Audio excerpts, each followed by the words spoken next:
Friends, అందరూ ఎలా ఉన్నారు? వెల్కమ్ టు సాత్విక రాకేష్ ఛానల్. ఈరోజు ఒక కొత్త రెసిపీ చూద్దాం. అదేంటంటే గుత్తి బీరకాయ. నాకైతే వినగానే వెరైటీగా అనిపించింది. Let's get started. ఫస్ట్ నేనైతే 1/2 kg బీరకాయలు తీసుకున్నాను. నాకైతే చేదు వచ్చాయి, మీరు కూడా స్టార్టింగ్లోనే చెక్ చేసుకోండి. నేను ఒక పీస్ పీల్ చేసిన తరువాత టేస్ట్ చూశాను, అండ్ పీల్ చేసేటప్పుడు కూడా మనకి అర్థమవుతుంది ఒకవేళ ముదిరి ఉంటే. సో నేను మళ్ళీ ఫ్రెష్వి లేతవి చూసుకుని తెచ్చుకున్నాను. కడిగి పీల్ చేసుకుని ఇలా 1 ఇంచ్ ముక్కలుగా కట్ చేసుకోవాలి. ఐటమ్స్ చూద్దామా?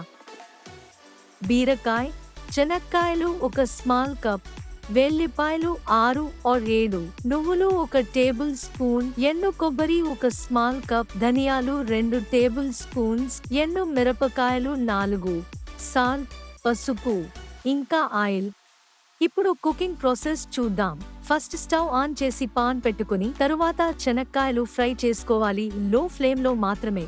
నెక్స్ట్ ఎండు మిరపకాయలు ఫ్రై చేసుకోండి, లో ఫ్లేమ్ లోనే. ఇవి కొంచెం డార్క్ కలర్ వచ్చాక బాగా ఫ్రై అయినట్టు పక్కకి తీసేసుకోండి. నెక్స్ట్ ధనియాలు ఫ్రై చేసుకోండి. ఇంతసేపు చేయకండి, ఇంట్లో తిడతారు. ఇవి కూడా బాగా రోస్ట్ అయ్యాక పక్కకి తీసుకోండి. నెక్స్ట్ నువ్వులు ఫ్రై చేసుకోవాలి. ఇవి కూడా లో ఫ్లేమ్ లోనే బెటర్. అన్నట్టు బీరకాయల్ని 1 ఇంచ్ ముక్కలుగా కట్ చేసుకున్నాం కదా, వాటిని ఇలా స్లిట్ చేసుకోవాలి, వంకాయలకి చేసుకున్నట్టు. ఇప్పుడు ఫ్రై చేసుకున్నవి అన్ని కూల్ అయిపోయాయి, మిక్సీ వేసుకుందాం. ఇంతసేపు చేయకండి, ఈసారి కొట్టచ్చు. అందులోనే ఎండు కొబ్బరి, వెల్లిపాయలు, సాల్ట్, పసుపు వేసుకోండి. ఎంత కుదిరితే అంత మెత్తగా వేసుకోండి. సాల్ట్ చెక్ చేసుకొని చాలకపోతే వేసుకుని మళ్ళీ మిక్సీ వేసుకోండి. అదే పొడిని ప్లేట్లోకి తీసుకుని మళ్ళీ ఒకసారి కలిపి బీరకాయ ముక్కల్లో స్టఫ్ చేసుకోండి. జాగ్రత్త, ముక్క విరిగిపోగలదు.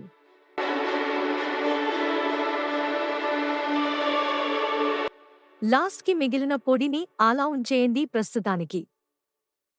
మళ్ళీ బ్యాక్ టు పాన్, 2 గరిటెల ఆయిల్ వేసుకుని 2 ఎండు మిరపకాయలు ఫ్రై చేసుకోండి.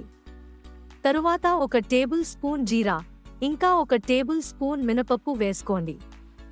ఇవి బాగా ఫ్రై అవ్వాలి. అందులోనే 1 గుప్పెడు తరిగిన కొత్తిమీర వేసుకోండి. ఇవి ఫ్రై అయ్యాక సిమ్లో పెట్టుకుని బీరకాయ ముక్కల్ని పాన్లో పెట్టుకోండి. 1 మినిట్ ఆగి మూత పెట్టేసుకోండి.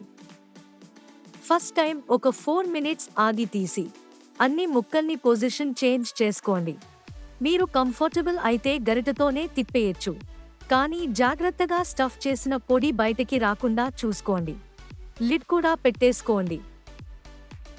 నెక్స్ట్ 3 మినిట్స్ అయ్యాక తీసి మళ్ళీ పొజిషన్ చేంజ్ చేసుకోండి. ఈసారి మనం కూడా కాస్త ఇంప్రూవ్ అయ్యాం. అండ్ మూత పెట్టేసేయండి. మళ్ళీ 3 మినిట్స్ అయ్యాక తీసి సేమ్ ప్రాసెస్, పొజిషన్ చేంజ్ చేసుకోండి అండ్ మూతను పెట్టేసేయండి.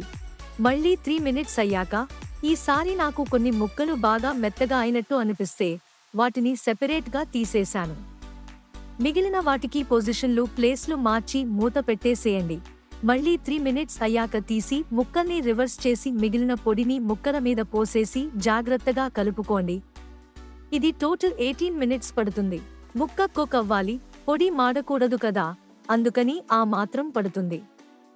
ఇది లాస్ట్, ఇంకా మూత పెట్టేసేయండి. 2 మినిట్స్ అయ్యాక తీస్తే గుత్తి బీరకాయ ready. Enjoy. Panda goose. Thanks for watching.